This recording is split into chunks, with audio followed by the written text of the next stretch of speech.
In this lesson, we are going to look at the order of operations. On your screen, you see a problem that I recently saw on Facebook. I often see math problems, and like a lot of people, I go to the comments section because, let's face it, sometimes it's entertaining to see what people have to say. I often see it debated. Sometimes people get insulted. Here someone says the answer is 0. Down here, someone says the answer is 6, and if we could, we'd scroll and see many more different answers. I'd like you to pause the video and see if you can figure out what the answer is. Do you agree that it's 6? Like this individual here? Well, hopefully you recognize that you need to do the order of operations in order to correctly evaluate expressions.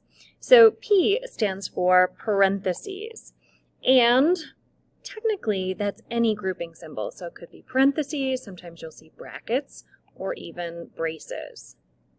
The E stands for exponents, and the M and the D are on the same line because it means to multiply or divide, and you actually do them from left to right, the way you read a book. So one of the mistakes is that sometimes students think that you have to multiply before you divide. Well, it actually depends which is first from left to right. And then the A and the S is we add or subtract, and again, that is from left to right. So let's look back at the Facebook problem and let's see if we can do this. So if I'm following PEMDAS, I am going to look for parentheses and then exponents, and next I'm going to look for multiplication or division. So I have it here and here, and I'm going to evaluate both of them from left to right, so I'm going to do this 4 times 2 first. So I would recopy the 10, 4 times 2 is 8, then I'm going to recopy my plus sign, and 6 divided by 3 is 2. Okay. Now I have 2 operations remaining, subtraction and addition. So where some people will mess up is they will do the addition first. But again, you must do this from left to right because addition and subtraction have the same strength. So 10 minus 8 is 2, and then 2 plus 2 is 4. So you can see that in this comment section that you can see, no one is actually correct. Even though this person here is talking about the order of operations, they are applying them incorrectly. Okay, I want to point out that there is one other type of grouping symbol that we can add right here with parentheses, and that is absolute value signs. They look like a little 11 or prison bars. So absolute value is defined as the distance a number is from 0. Okay, so the absolute value of 5 is 5 units from 0, so it's 5. The absolute value of -8 is 8, because it would be 8 units from 0. The absolute value of 0 is 0. So if I fill in these 2 answers on your note sheet, this would be 3 and positive 5. So absolute value will always be positive or 0.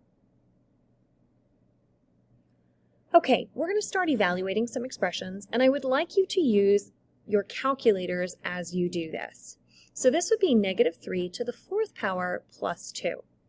So by order of operations, you would do your exponent first, which if you were doing this by hand means you would multiply -3 together 4 times like this, which would be a positive answer because this would give you 9, and here would be 9, and 9 times 9 is 81.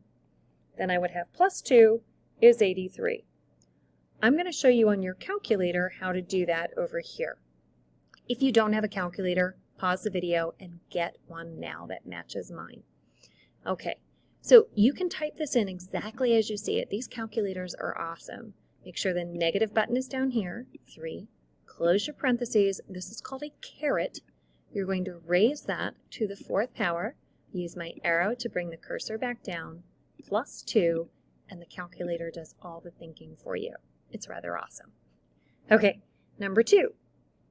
By hand, this would be do the grouping symbol first. So that means we need to do 4 minus 17.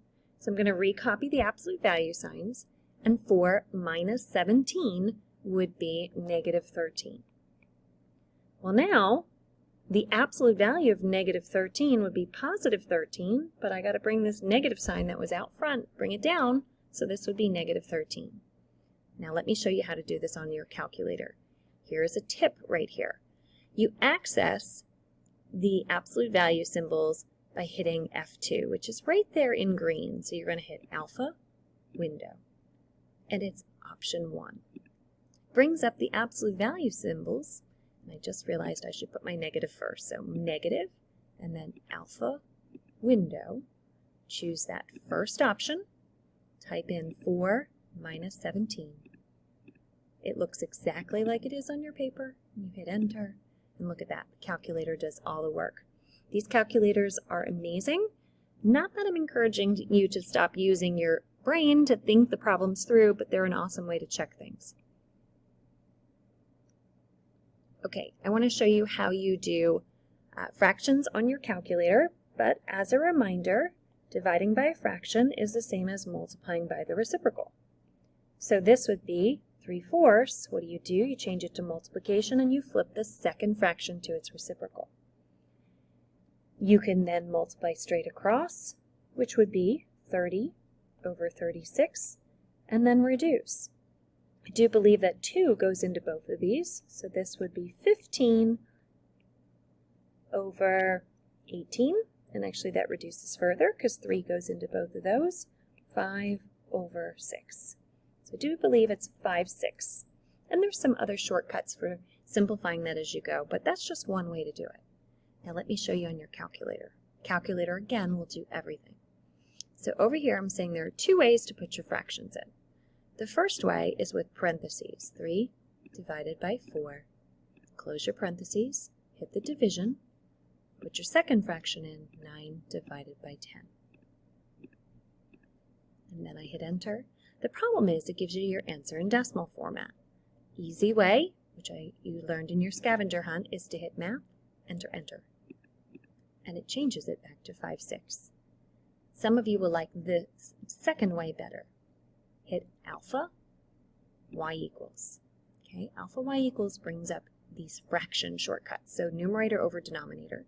The second one is for a mixed number. So we'll use the first one.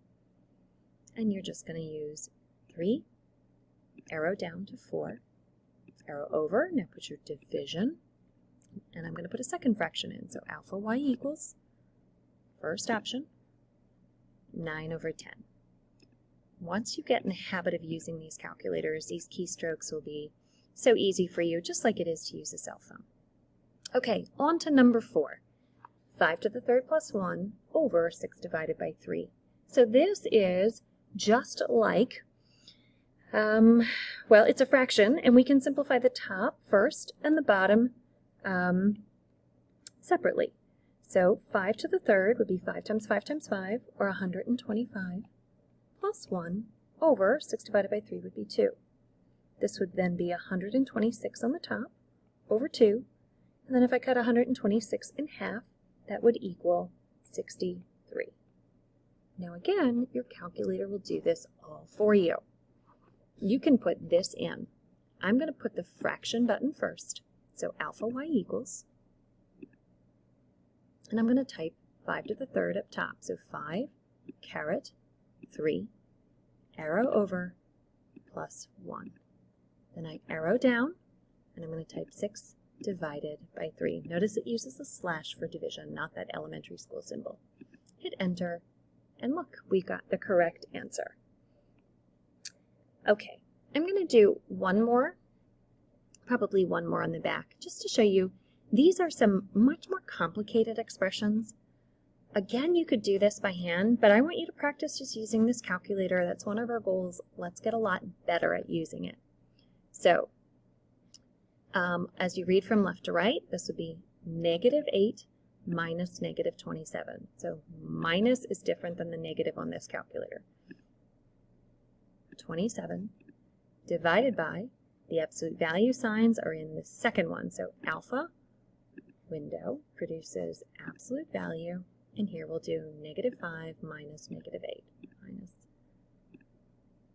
I need to move my cursor outside of the absolute value, and then I'm just going to put times -8 in the parentheses like it's showing. I hit enter, and there it is. It's -80. Okay, how about you try the second one?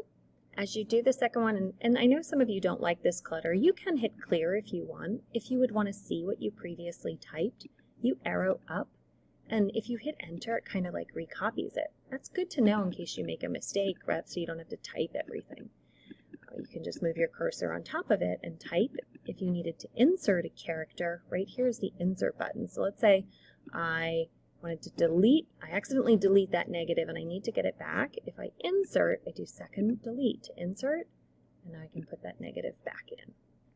Okay, the second one, why don't you pause the video and see if you can get it on your own.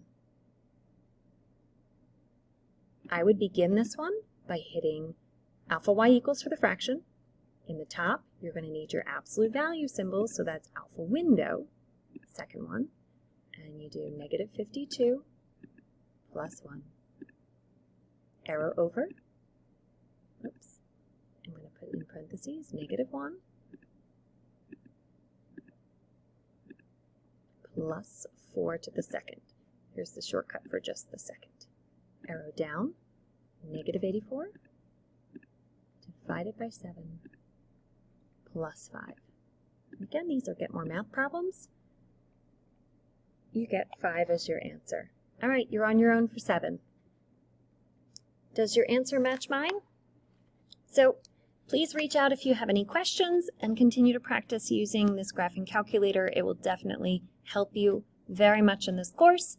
Of course, we still want to make sure that we are critically thinking to make sure our answers make sense, but for some of the basic calculations, life is going to be much easier.